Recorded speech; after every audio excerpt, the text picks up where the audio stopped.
Game चीन के पाले में है। टैरिफ विवाद पर अमेरिका बोला, हमें नहीं, जिनपिंग को हमसे समझौता करने की जरूरत। टैरिफ मामले पर चीन और अमेरिका के बीच तनातनी का माहौल है। ट्रंप के टैरिफ के जवाब में चीन ने भी 125% शुल्क अमेरिकी सामान पर लगा दिया है। इस बीच मंगलवार को व्हाइट हाउस की प्रेस सचिव कैरोलिन लेविट ने चीन से जुड़े सवालों के जवाब दिए। टैरिफ विवाद के बाद टिकटॉक सौदे पर भी ग्रहण लगते दिख रहे हैं।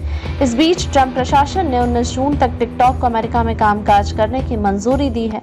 जब व्हाइट हाउस की प्रेस सचिव से पूछा गया कि अगर चीन बातचीत को तैयार नहीं होता है तो इस पर लेविट ने कहा कि 2 महीने का समय काफी है, मैं आगे नहीं बढ़ना चाहती। उपराष्ट्रपति इन वार्ताओं और बातचीत का नेतृत्व कर रहे हैं, राष्ट्रपति भी इसमें शामिल हैं। जब उनसे पूछा गया कि क्या ट्रंप टिकटॉक डील करने के लिए चीन पर टैरिफ कम करेंगे तो लेविट ने कहा कि चीन पर राष्ट्रपति की स्थिति बिल्कुल स्पष्ट है। उन्होंने डोनाल्ड ट्रंप के एक बयान को साझा किया और कहा कि ओवल ऑफिस में ट्रंप ने यह बात मुझसे कही थी कि गेंद चीन के पाले में है, चीन को हमारे साथ समझौता करने की जरूरत है, हमें उनके साथ समझौता करने की जरूरत नहीं है। लेविट ने कहा कि सिर्फ बड़े होने के अलावा चीन और किसी भी अन्य देश के बीच कोई अंतर नहीं है। चीन वही चाहता है जो हमारे पास है, हर देश भी यही चाहता है, ये अमेरिकी उपभोक्ता है। अगर दूसरे शब्दों में कहें तो उन्हें हमारा पैसा चाहिए।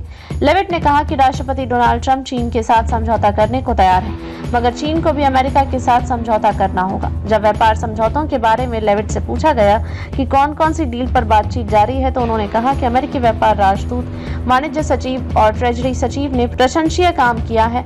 ये सभी अच्छे व्यापार समझौते को पूरा करने में कड़ी मेहनत में लगे हैं। राष्ट्रपति ट्रंप भी इन व्यापार समझौतों पर बेहद रुचि दिखा रहा है। उन्होंने अपनी व्यापार टीम को यह स्पष्ट कर दिया है कि वह इन सभी डील पर हस्ताक्षर करना चाहते हैं।